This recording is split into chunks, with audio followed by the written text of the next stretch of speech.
In this episode, we witness fish lips and an unfortunate hand placement. And has everybody lost their mind? That's an understatement. Thank you for coming back from our replay reviews. My name is Leah. And my name is Kathy. We are two friends who are here to replay, review, and analyze your favorite video games. And since Kathy has never seen the games before, it helps me view them through her fresh eyes, almost like I'm discovering them again for the first time. We hope it'll be a similar experience for you.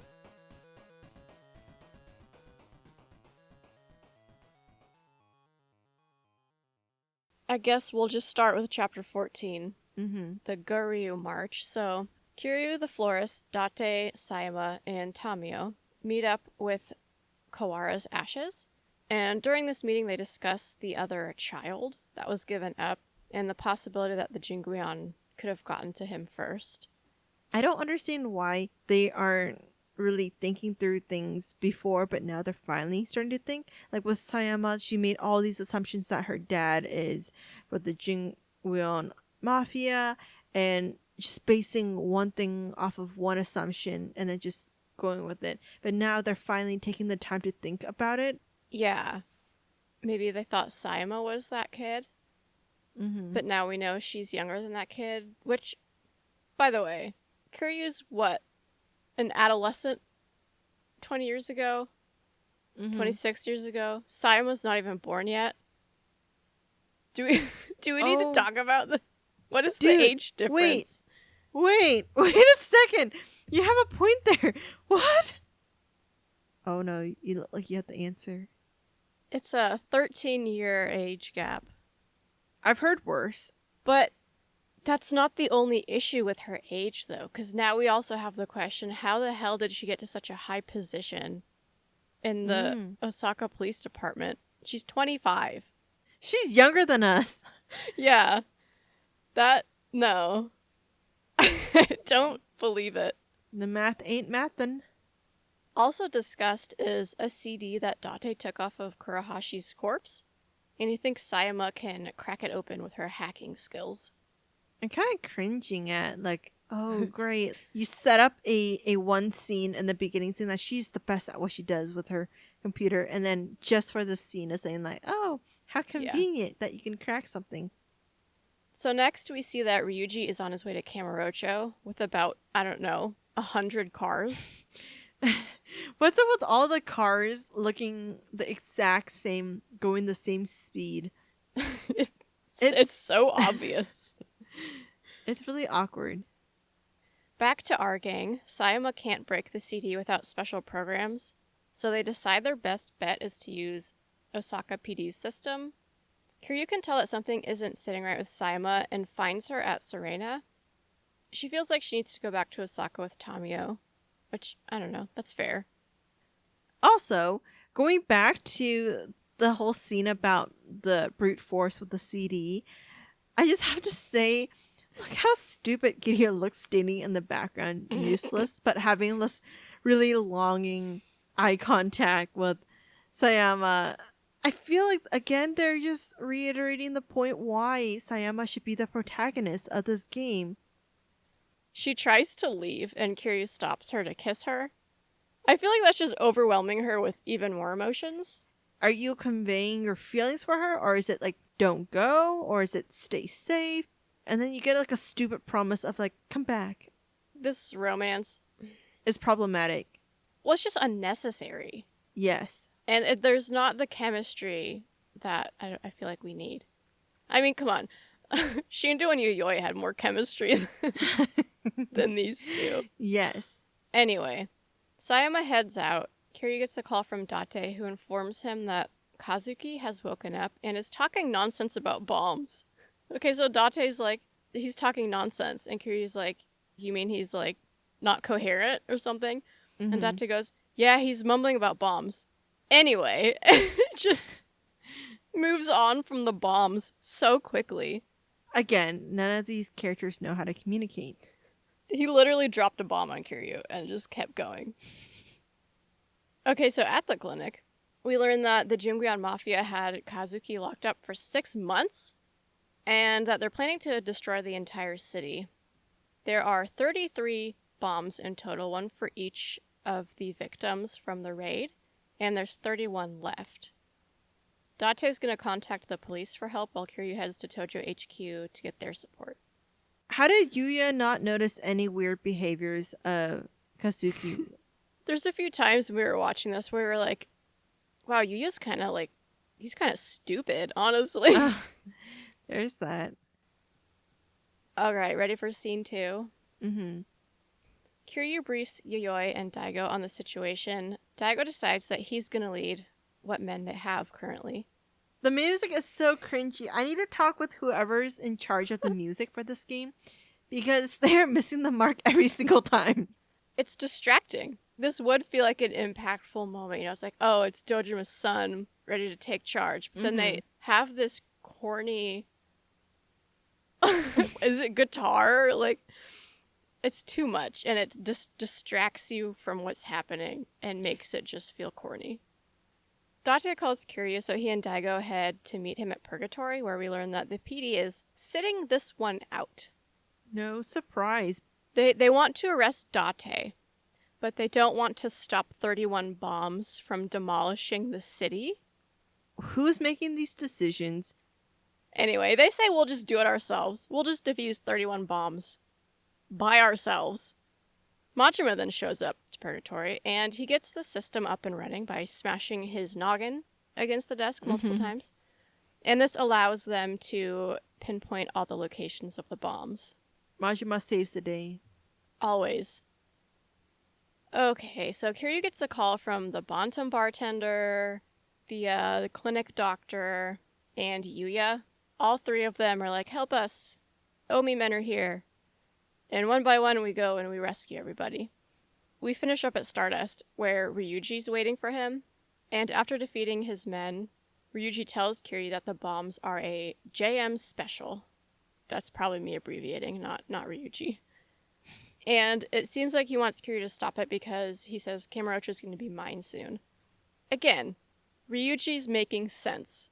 And he has such great honor to not just kill Kiryu at this moment, but pretty much tell him that I still want a fair fight. I don't understand how the villain in the game is the one that actually makes the most sense. Here's what I've been thinking over the last 2 days. I don't think it's even fair to call Ryuji a villain because put him in any other position where he's not fighting against Kiryu, we would still see him as another character. He doesn't feel like one, but if our perspective is the Tojo clan, then he is. Oh. Because he's trying to destroy the Tojo clan. But I agree, he doesn't really feel like a villain.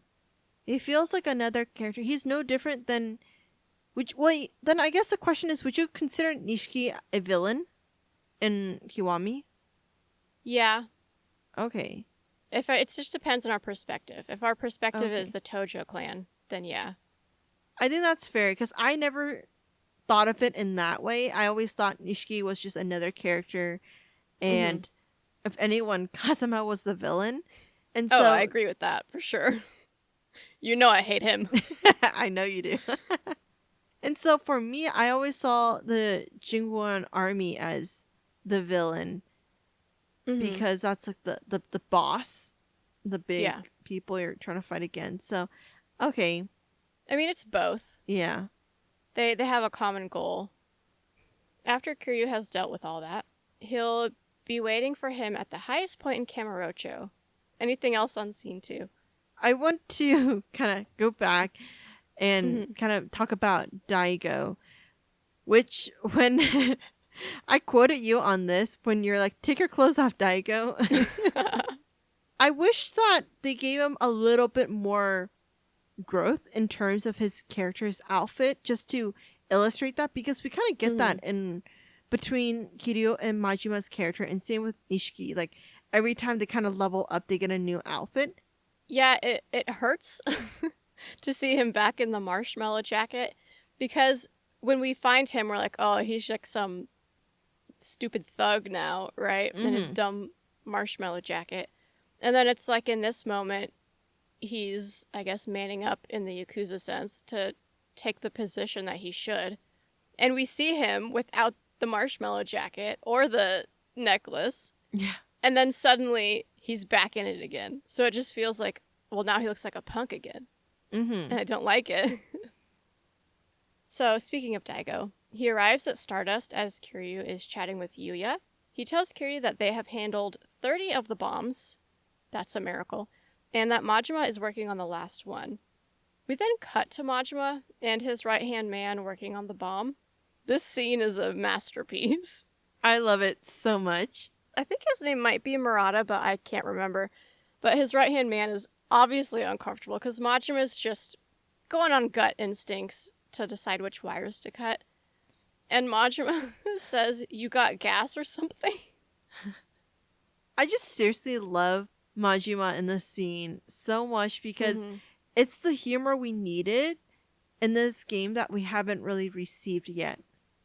Okay, but then it looks like he chooses the wrong wire because we see an explosion. But then we cut to Sayama, who wakes up and says, "What an awful dream." So she's cracking the disc, and I think we see an image of Ryuji on the screen.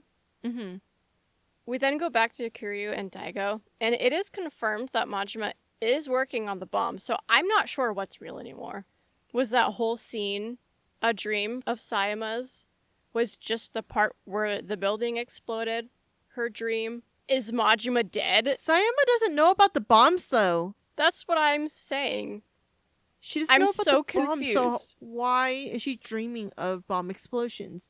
But she's also not that close with Majima either, so why is she dreaming about Yeah. Majima? I don't know.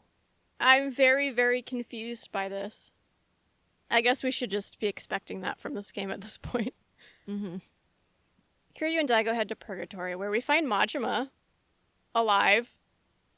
And then Kiryu takes Haruka out again for a while he waits for Sayama to return. Kiryu then meets back up with Date, who has Sudo with him. And I guess Date made a copy of the disc and had Sudo crack it. How and when? I don't really know why we sent Sayama at all. We're just going to glaze over that, though. So he knows that Sayama and Ryuji are half-siblings. It is confirmed. And then right as this is going down, Sayama just shows up. But she lies and says that she could not break the disc at Osaka PD. I don't understand why she lied. This is why in my out-of-context summary, I'm like, has everyone lost their minds? Because nobody is doing anything properly. Well, and then she tries to convince Kiryu not to fight Ryuji, but he insists. And what is Kiryu doing?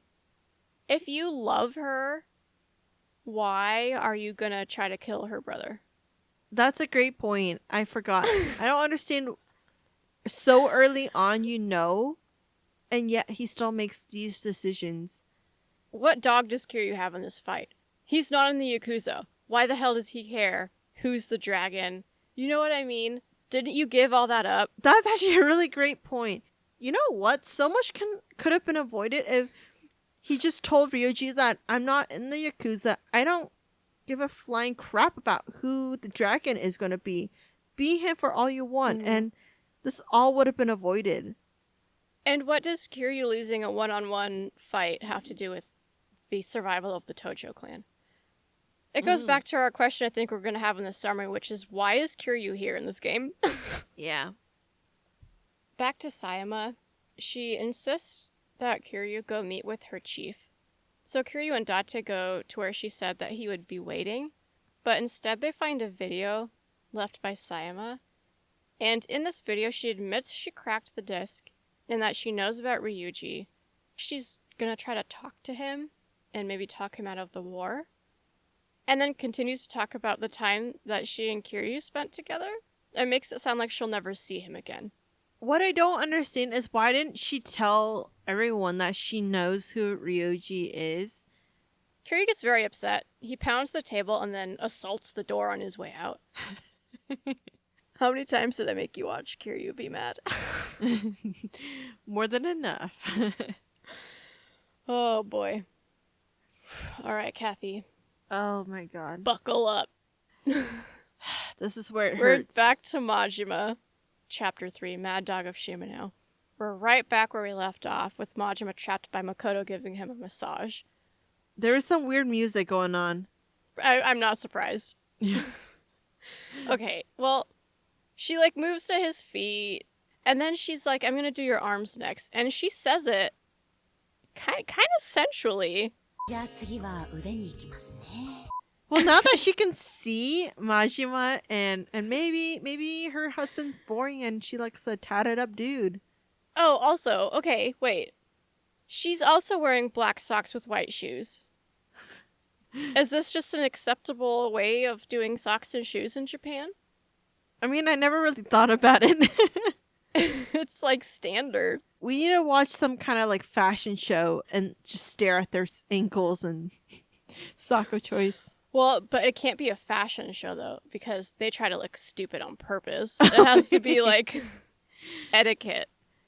We took a tangent. We need to get back on. Okay. We need to get back on track. So, okay, I have a note here because obviously Majima is still hiding from her. Mm-hmm. And I had this thought. Have we ever seen Majima hide from anything? That's the thing. That's something I had in my character analysis part of the scene, I guess. Mm-hmm. Which is that he wants to know so much more without giving away anything. He wants to be protective without showing how protective he is. And I think that's why we're getting this. Like, I don't think he's scared. I think he's trying to protect her and protect himself. So at some point, Majima notices her watch, the one that he left buried for her, and she notices him look at it and then begins to talk about it, telling, their story, pretty much. I'm kind of mad that Majima doesn't ask her to elaborate or have any follow-up questions. And I get part of the reason why is he's, again, trying to protect her from everything. At the same time, though, I'm just so mad he's not saying anything. I think he does want to say something so bad, but he knows he can't. If they actually had a conversation, how do you think that conversation would have gone? I don't think it would have been a question. I think he would have just, turned so she could see his face and maybe, grab is a weird word, but, lightly grab her watch, her wrist, and just, say her name. It's his voice that she really would recognize. If they were gonna reveal in this moment, I feel like that's how they would do it. And then after that, I don't know. That's where the scene ends. Yeah. Well, I think maybe we do know. I think it would either be tragic. She wouldn't leave her husband and child for him, which we find out she has. Or it would be tragic because she does leave her husband and child for him. It's a lose-lose.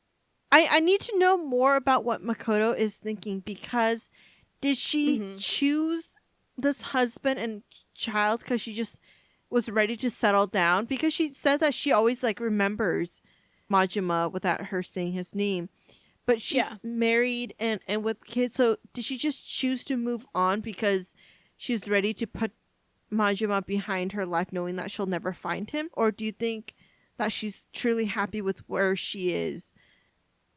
Let's get into it. Okay. So, starting back after he notices the watch, she says a few things like, it's a treasure of mine, and when the strap wore out, I even got a new one. It's an old piece, though, so new colors don't really match it. She goes on to say, I got it from someone who saved my life, and this is where she tells their whole story. And we realize she still has never known his name. She credits him for regaining her vision and having her normal life, including her husband and child. And she says life is great. So we know that she likes her life. But then, I don't know if you want to chime in at all yet. Keep going. Or if I should keep going. So, but then she says, I never got a chance to thank him for that. I've regretted it ever since. And she says basically that she moved back here because of him. It's a special town to me, full of memories of the time we had. And in my notes, I'm like, yeah, she loves him, even if she doesn't know it. Yeah. Right. I'm gonna cut you off here because that's what I'm feeling, but I'm also very conflicted, and I keep going back and forth in my notes because on one hand, I'm worried that she's mistaking this gratitude of someone saving her life for romantic affection, but at the same time, she went on those takoyaki dates with him, and just that when he was guiding her and waving her in and out of just those crowds. Just they're strengthening her romantic affection for him. based on what she's saying right now, she truly loves him, and that's why she moved back. But at the same time, if she truly loved him, I don't know if she would have gotten married. Okay, a couple things. Yes, I do think a lot of it could be mistaking it for, oh, it's my savior. And that, obviously, that's going to make you fall for someone easier. We'll learn later. It's been 18 years. I don't think you move your whole life and stay there for 18 years waiting for someone just for that. You know what I mean? And I think at the end of the last game, when she finds the watch or she's talking to dead Tachibana, she says, I don't even know if he's alive or dead. So she didn't really even know what she was waiting for. If we can get real deep about it. I think she's probably never felt anything close to what she felt during that, and that's why she's going back, even though there's a strong possibility he's dead. That's such a great point. That made so much sense. I think that's the killer, is that she's never going to feel that level of closeness with anyone, not even her husband. Exactly. Because of that. But here's the thing. If she didn't get married and didn't have kids, do you think Majima would continue to protect her now that he found out where she is? Maybe make a move? Or do you think he would still continue to be in the shadows after 18 years, knowing that she's here because of him? Hold on to that question and move it to scene 5. Okay, hold on. And I'll address it then. All right, so let's finish up kind of her one-sided conversation. So she tells him all of this and then goes on to say, not even my husband knows that story, so it's our secret. That kills me. Number one, I'm like, Majima loves that.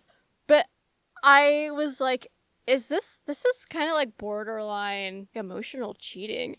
It's really dishonest to make your husband move your guys' lives for this guy that he has no idea about, that may or may not be alive. Just for the chance of seeing him again, she moved their lives. And the thing is, she doesn't even know she'll recognize him if she sees him. I think that if she told her husband that this is my savior, I want to bump into him and not tell him that there's romantic affection, I could see he being on board with that. But I agree with you. I still think it's a bit of emotional cheating. If there was nothing to hide, she wouldn't be hiding it. Like, she could have been honest with him. I really want to move back here. Like what you said, and give the reasoning. And the only reason to not do that is if you feel some sort of guilt, perhaps. Okay. Do we have to go to the line now? The line? We have to. All right. I'll set it up. So, massage is over. She's like seeing him out, basically. She goes, have we met before? This is when he thinks really hard about whether or not to tell her. And you can just see it on his face. He thought so hard about whether or not to tell her that he is that guy. Another reason why he and Nishiki are some of my favorite characters are because they think before they act. Like, Kiryu just acts on whatever impulses he wants without thinking about consequences. He really considers other people in this situation. Like, how is my actions going to affect Makoto? So something you said just made me realize, and I feel like we don't get enough scenes with Nishiki to talk about him in this, but like if we compare Kiryu to Majima, and you look at the eyes, or eye in Majima's case, you can see Majima thinking and processing. You do not see that behind Kiryu's eyes. Yeah. We are dumping on him in this game. But truly, pay attention to his eyes. But he just shakes his head and starts walking out. And then she goes, do you at least feel better? And he says, you worked out some knots I've had for 18 years. First of all, that line, it slaps harder than when Saima left the handprint on that guy, right? Like, it's such a good line. But also, he reveals his voice by doing this. I think the hardest part is that it felt like a conclusion. And I wasn't ready for it. Maybe he's speaking again is to give her a chance to see, like, test out the waters, that maybe she might still remember my voice, so I'm going to say something, but obviously she doesn't, and maybe that's what is the nail in the coffin. It was a risk. He took a risk. I think we'll discuss it more when we get more information. But Mm-hmm. are we ready to go outside of the massage Yeah. parlor now? Yeah, Okay. let's not give ourselves more heartache. So Majima learns from Makoto's coworker that she'll be moving out of the country next week. And then as he's walking away, Majima gets a call from the hostess at the Grand. Kawamura is there, and apparently he rushed in and shot an Omi exec. So Majima arrives at the Grand to find Kawamura still with gun in hand. He says, if I didn't kill him, it would have been me. Just one more. When that's done, I'll be free. If I kill you, I get out alive. Of course, Majima defeats him. So just as Kawamura is about to reveal everything, he's shot by Ibuchi, who says, your debt is paid in full. I knew Ibuchi wasn't a good guy. When someone that clean cut and looks like he doesn't want to get his hands dirty joins the Yakuza, it's not good. It turns out Ibuchi was playing a very long game of planting Kawamura in the Majima family. I guess he just hates the Yakuza, and he wants to introduce proper management. So my question is, if you hate them so much, why join? He's one of those rich boys that want to prove themselves wrong but has never worked a day in their life, so they tackle the biggest thing and only fail at it.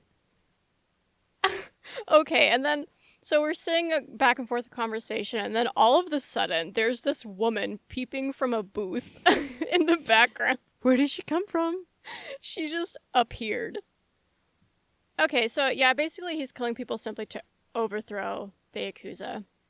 And his ultimate goal is to take control of the Tojo and hand it over to the Omi. He's such a little baby for using a gun instead of, like, real fist fight. And it makes me respect Ryuji so much more. I also love that Majima just sits there while Ibuchi makes this long speech that just rambles on. And he just watches him do it. Like, he's just not bothered at all. And then, yeah, we have the fight where he gets a gun and we don't. And after defeating him, this is where, like, Majima's character just gets so good. Because we just saw him with Makoto, all tender. And now we see him here, just so intense. He says, if you thought I'd let you get away with taking out one of mine, who's the real idiot? We have to address this line because, as we've discussed, Majima is the most loyal person ever. He's still loyal to Kawamura simply because he was one of his, despite him betraying him. Majima's character is so complex. You have him being just outright crazy, and then you also have him being strategic, and then you also have him showing his loyalty to Kawamura despite everything that went on. I love this scene of Majima. To me, this is like peak Majima. Mm-hmm. And then he says, go eat your slop in the can and learn to see things my way. I guess we figured out why that random woman is there. She screams, which alerts Majima that Ibuchi's picking up a gun. But he doesn't use it on Majima. He kills himself. And then Majima's going to go straighten things out with the Terada. Anything before we get there? I do have a question. Do you think that Terada knew what Ibuchi was trying to do? Or do you think it was just, it just so happens that Ibuchi was power hungry in this way? He says he doesn't know about it, but I think that's pretty weak because, as we know, we'll find out, Terada's pretty pro-Omi, and he brought those men in, so I think he has to know. He decides to smooth things over at the Omi, that Majima will leave the Yakuza and disband his family. So they head to the Omi Alliance to make this announcement. And why is Ryuji sitting like a girl on the beach? I was about to say, why is his back arched like that? So yeah, he says all of us are leaving the Tojo clan. And that's pretty much it. That's the end of the Majima family. So I'm wondering if one of the reasons why Majima was so willing to disband his family comes from the fact that he just, same day, pretty much broke up with Makoto, even though they were never together. But it's like he knows that's the end of it. And maybe he just is trying to find a life purpose, and that's why he's so okay with disbanding his family. Okay, I'm going to address things one at a time. So the question that you asked me earlier that I said to move to this scene is, if there was no husband or child in the picture, would Majima still be hiding? Or would he reveal himself? So the timing of this, especially the first time I played it, it gave me hope that he's leaving the Yakuza to go after her. He says he's going to leave, and we know that Makoto's about to leave. It's his only chance. So that's what I was like, oh my gosh, he's going to go after her the first time I saw this. But I almost wonder, because the Yakuza was kind of his focus away from Makoto. The Yakuza is not what it used to be, which we learned earlier that he does not like it with Terada. And so now he leaves to go start a construction company. I think he's just trying to find his place again. And that just, he decides it's a construction company. He says they're going to just look it up on the internet and start building. But I also love how serious he was about like morning greetings and just getting everyone in the right attitude for his company when these are people who have probably spent their entire lives being the Yakuza. This is when, again, his right-hand man, who I'm just calling Murata, and I have no idea if that's correct, but he's kind of asking questions, Majima's, Majima about it, and he grabs his face in his hand to the point where it squishes his lips. Into fish lips. Into little fish lips. Anything else before we go back to Makoto? No.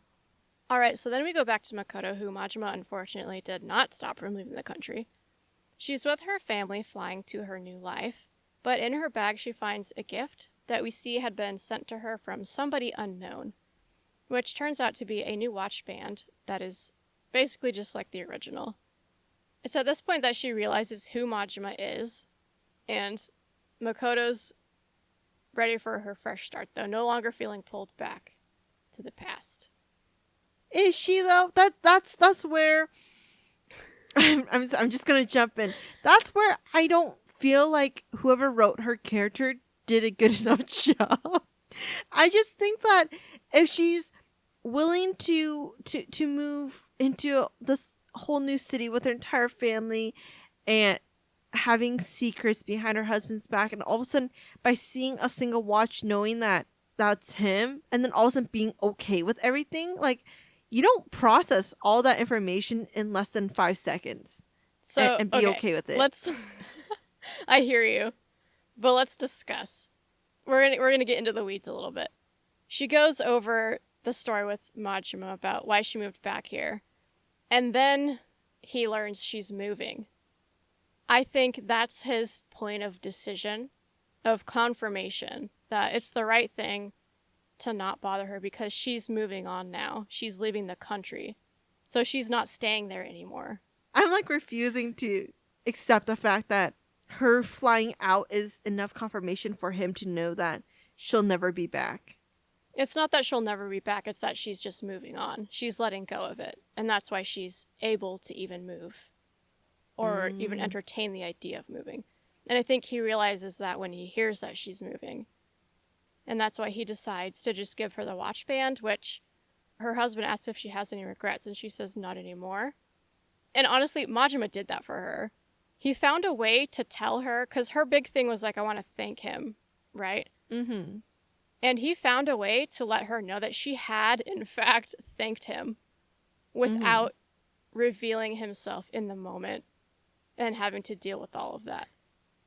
It felt like the door closed too easy, and I appreciate how much Majima did it for her, again demonstrating how great he is, because he knew that she probably wanted the conclusion and he gave that to her. I think she just I struggle with the fact that she accepted it so easily after 18 years of thinking about this man.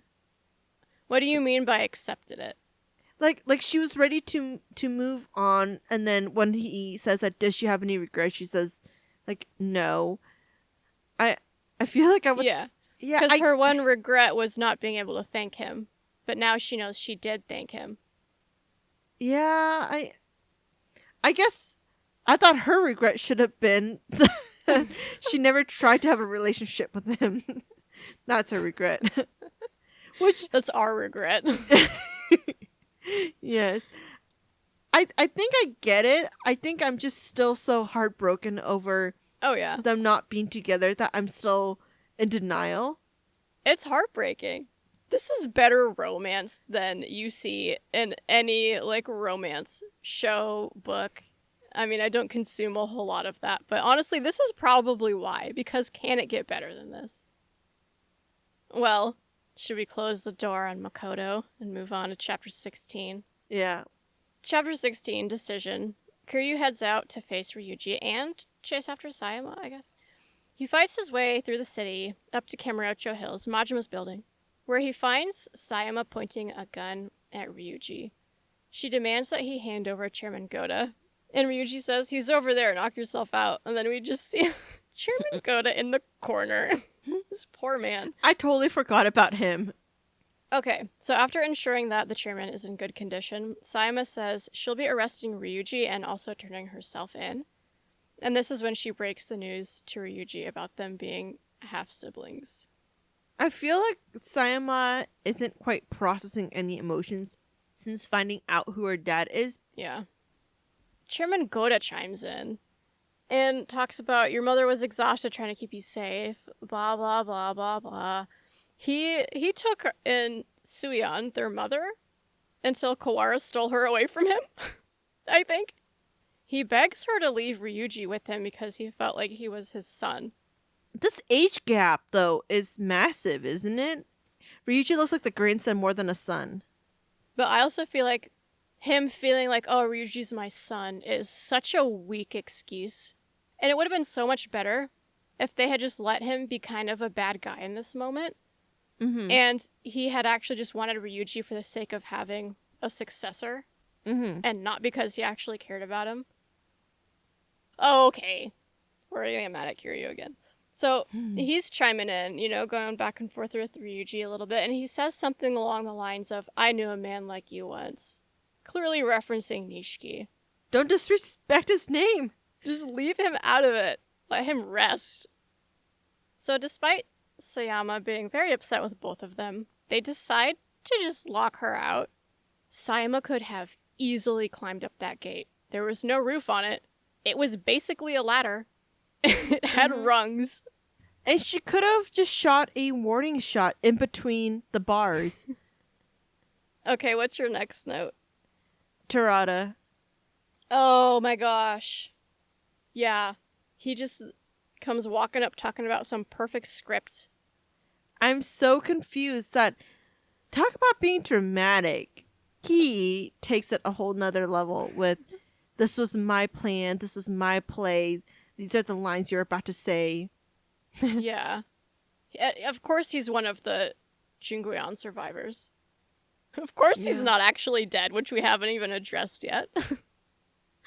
Kira chose the wrong man to be the chairman. Yeah. And another flashback. Yeah, another flashback. Before we get there, for some reason, Kiryu is like the one pillar holding up the Tojo clan, and so he has to die. And he says, "Once you're dead, I'll end it with the switch for the explosives." That seems like a weird line, but I have it in quotes. So I guess that's what he said. And that's when we see a giant bomb. He does recognize he's also in the vicinity of the bomb, right? I would hope so. But I don't have a lot of confidence in Terada's thought processing. Mm-hmm. Do you want to discuss the flashback? Here's when we try to make Kazama look like a god again.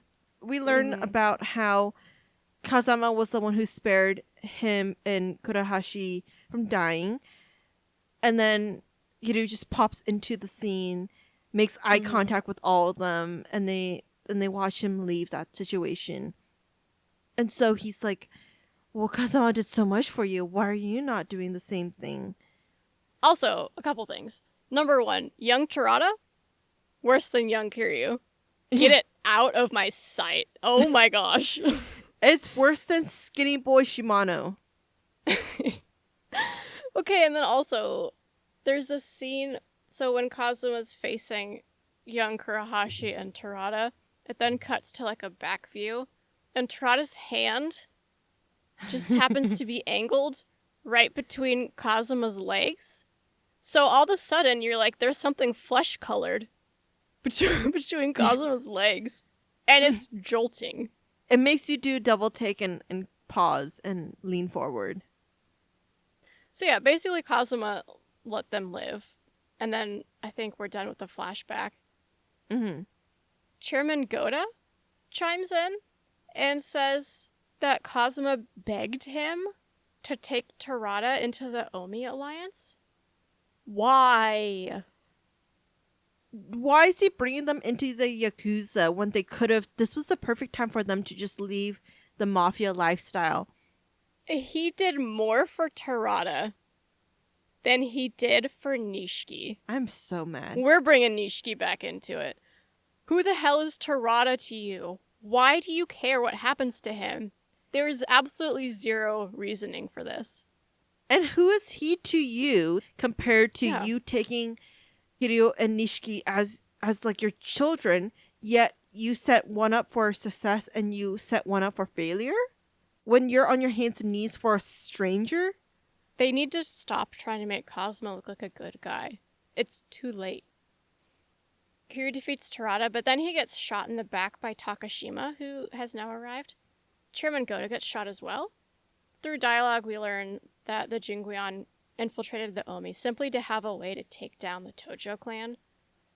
And yeah, Takashima is also one of the Jingguan survivors, who isn't at this point. Who's doing all these counts of how many survivors there are? Because that person cannot count. Takashima then turns on Terada and shoots him point blank. Mm. And then the detonator for the bomb, I think, which I think we'll learn later, it's a fuse. So I'm not sure. But anyway, he drops it as he collapses. Okay, so things continue to get confusing. Terada arms the bomb and then tells Kiryu to stop Takashima and says, "Trust me?" Trust him with what? Oh, okay, so I think you have a note about this. But at some point, Sayama gets the gun shot out of her hand. She's had multiple opportunities to pick it back up. But Kathy, what does she do instead? She takes her stupid little baton and thinks it's more lethal than her gun. You could just reach down and pick up your gun. Like, his back was to you multiple times, but no, you run at an armed man with a baton.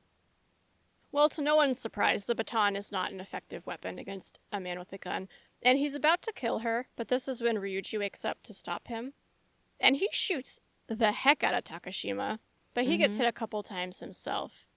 I love this. I love seeing this. So, like, it's like beast mode. Yes. And he ends it with a headshot to finish the deal. Like, that's the only way to do it. And he does it. Ryuji finishes what he starts. Oh, Kathy. So, as you mentioned, they have mirroring gunshots. So they're on equal playing field now, right? So they decide, hey, there's a bomb about to explode. We're on equal footing. Let's hash this out right now. Fight to the death? Sure, let's do it. Sayama, who gives a fuck about her? Send her down. No. Exactly. And the thing is, so what if you won? The bomb's about to explode because you got, like, what, less than 10 minutes on it? And so what's your escape plan when you're about to die, but you still need to leave the tower to become the ruler of dragons? I don't know. Okay, here's the big question that I typed out in all caps. What about Haruka? He's probably okay with the freaking pedophile agent kidnapping her because he obviously doesn't care about her. He doesn't care about his promises to Yumi. I've said it before, I'll say it again. He is horribly written in this game. You have energy to fight Ryuji, who is the half-brother of the woman that you say you're in love with. You could do that. You could destroy that relationship with her. You could stay here and die. Or you could use that energy that you still currently have and leave. I don't understand why it's so hard to give up his position as the Dragon of Kansai. It'd be one thing if he never left the Yakuza. But he did. And again, at the start of this game, he's like, I'm going to be a civilian and be a good father to Haruka. Immediately dumps her. That's what he does. Although, who is his role model as a father? I was going to say that he learns the selfishness from the most selfish man. So, they pretty much beat each other up. And long story short, Ryuji is forced to die because Kiryu is the hero. Okay, yeah, but so long to Ryuji. I don't care if he's the villain. He's a mother respecter. All the way through and through. He did everything by his own moral code that he never wavered from. I would argue to say one of the most mother respecters of all the mother respecters we've done so far. Off the top of my head. The only one that would be above him is Tachibana. Yeah, that is true. Very disappointed that his character dies because I do think he is one of the best characters. There was so much potential for him. And I say this even though as much as I love Nishiki, Ryuji was better in a lot of ways that he could have gone so far in this series. Mm-hmm. Okay, are we talking about the Pseudo and Date coming in? Yeah. Okay. Okay. There's 3 minutes left on the bomb. As the helicopter approaches with Date, Pseudo, and Haruka inside. Why would you put her so close to a bomb and possibly watch her see her only family member left get blown to smithereens? Who brings a child up to a bomb. Which, by the way, Date announces they need to run. Mm-hmm. But for some reason, they decide to instead just kiss until they blow And they up. had time. They had time. He could have pulled the plane, dropped the ladder down. They only need to climb up 2-3 rungs and they would be fine. But instead, they're like, you know what? Screw Haruka. Let's just die together. Yeah. And they know it too. What was the line? Oh, they do. Yeah. She's like, oh, poor Haruka. And Kiryu goes, but at least I know she'll understand. Understand what, Kiryu? Exactly. And then this music. Who is in charge of this and the close-ups? I cannot with the music ruins it for me. I mean, I'm already pretty mad about what's happening, but seriously. If you have the physical capability to make out for 3 minutes, I think you can muster the strength to walk down to the elevator. All you gotta do is roll a few times. You're on that elevator. You hit the button. Mm-hmm. There you go. Or try to defuse the bomb? Huh. Let's think about right? that. Let's see, we've defused how many bombs in this past 3 hours? 31. You think we can maybe handle one more? Exactly. Which, is it bad that I kind of wish they died? No, I do too. Okay. And then, okay, are we ready to move on to the after credits scene? Yeah. Okay. We watch the credits. And then we see Haruka in the cemetery talking to someone. And we assume, oh, it's Kiryu. He died. But no, she's not thanking Kiryu's grave. She's thanking the grave of Terada? Mm-mm. So, what? Like, For what? For what? What? for making the bomb look realistic? For letting her know that Kiryu doesn't give a flying crap about her? And the thing is, this isn't even the first time. This is repeat offense, like trying to leave her with that pedophile protection dude. Haruka should not be with Kiryu. No. Mm-mm. Who, by the way, we quickly see that he is alive. And he and Date are watching Haruka. And this is when we learn the bomb was defused already. Okay. And then Saima shows up. With flowers for whose grave? Terada? Why do we give a f*** about Terada? Exactly. I enjoy playing this game. I enjoy it greatly. But it's also bad. It's not very good character development or clear storyline in terms of like the details. It's I'm with you on this one. I kind of hate this ending. We're taking a break from Yakuza on a great ending. I know. I told the series.